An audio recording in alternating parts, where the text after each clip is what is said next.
Buongiorno, it's me again, the buyer, and I'm so eager to start the new season with my Ferrari, so I started before everybody else. A bit of a jump start catapults me ahead of the competition, consisting of the Scuderia Lancia drivers Nico, Easy and Reese, and my teammate Irvin.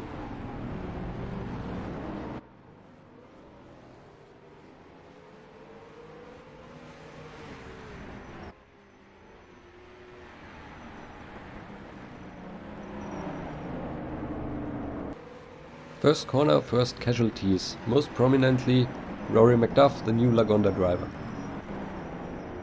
Rouge claims his car and he goes hiding in the bushes.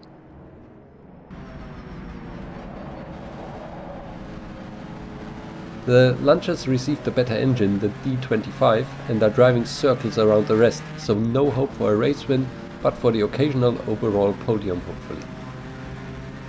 One of the championship favorites also is last season's champion Niklas Kirsten, who has moved down to the 8-cylinder Gordini. This one is an absolute weapon in the 3-liter class. Combined with its skill and consistency, the 3-liter plus class does not look promising if multiple drivers take turns in winning.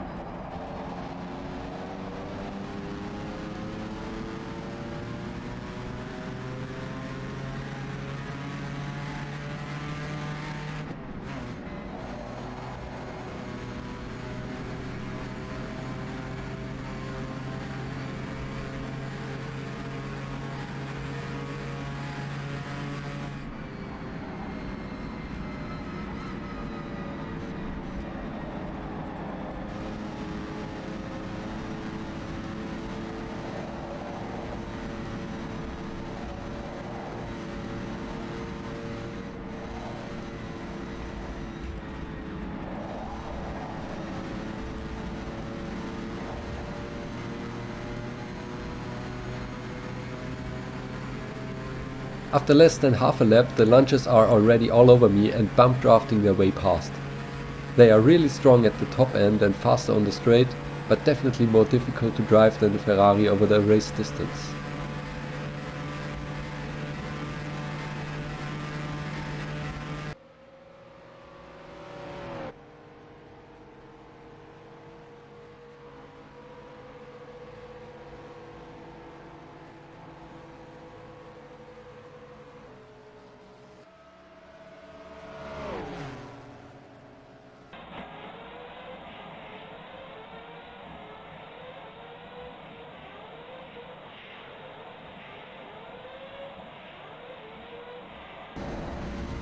And that was already visible in the next lap. Easy lost it a bit and touched a hay bale, almost crashing out. That was really close.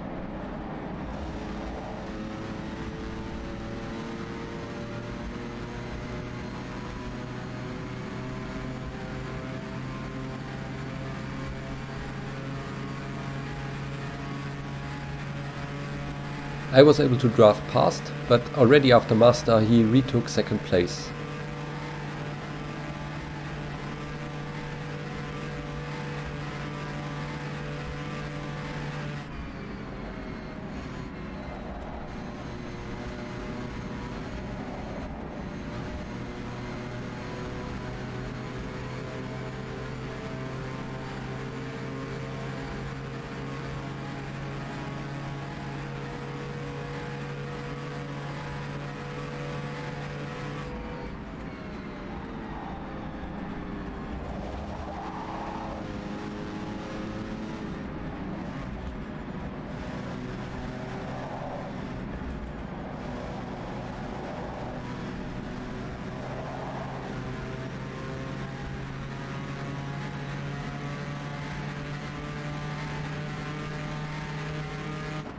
And the incredibly quick Reese was back after a back start where he accidentally shifted to second gear.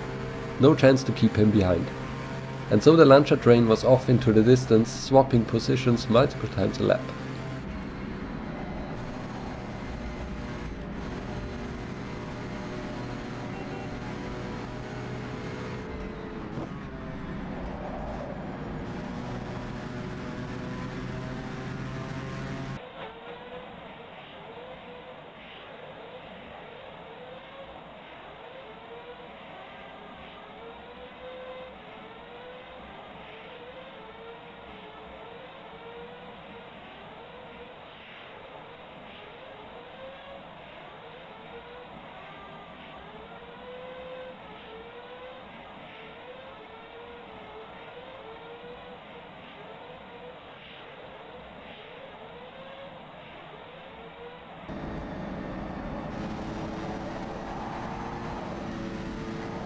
Their pace was high and the inevitable happened.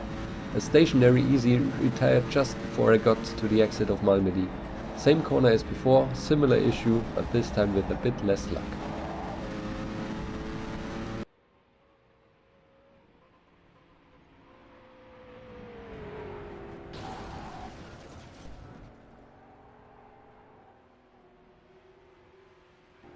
And the same thing happened a bit earlier to my teammate Erwan, meaning I could be in a good position for a podium if I could fend off the charging Ricciardo in the Jaguar D-Type.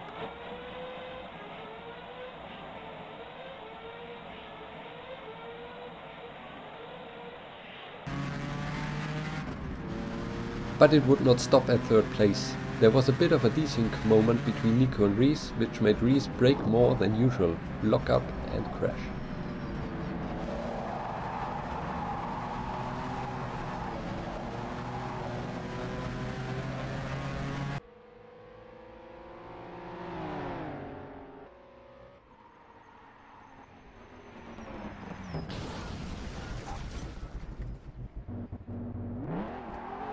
It only takes a blink of an eye. Very unfortunate for Rees, who absolutely crushed his teammates in qualifying and also on race pace. From there on, I was mostly a bit concerned about being penalized for my jump start, but there was no penalty from rFactor 2. So I was aware of maybe getting a post-race penalty. Therefore I tried to maximize the gap to my followers so that I am safe for any kind of penalty between 10 and 30 seconds. Niklas was still in P3, the 3 Germans in the lead, but Ricciardo was slowly catching up to take the last spot on the podium. And I couldn't really increase the gap to more than 25 seconds.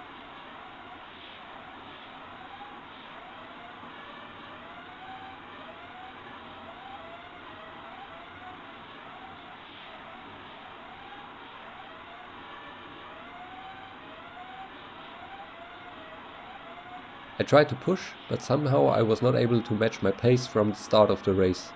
It was super hot, I was recovering from a few drinks in the early afternoon and was just not driving very consistently. But there was no reason to push too much at this point. Later there was again. Nico's car decided to try to kill him as well, but just hugged a telephone pole.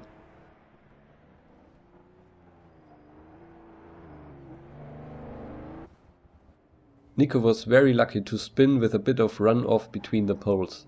Instead of being 2 seconds a lap quicker, he then started to just manage the gap to me, keeping it around 15 seconds. I would have liked to increase the pressure, but was just not able to shrink the gap without excessive risk. P2 was a lot more than I expected already.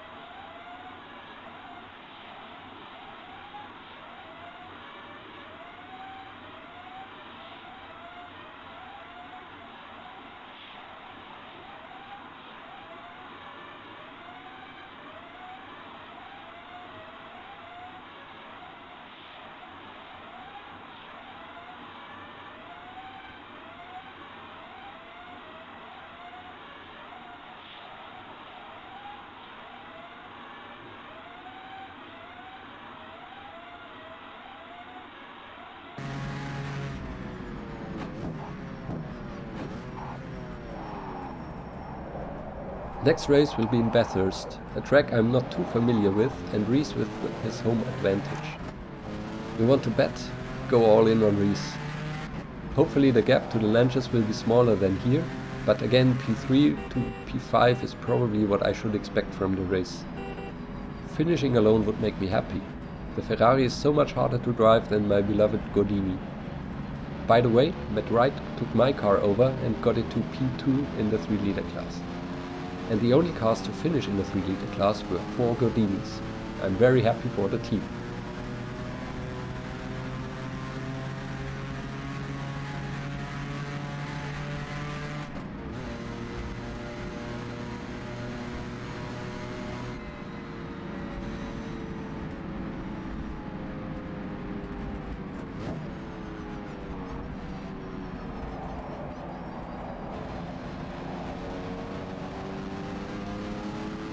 But that's it for this time.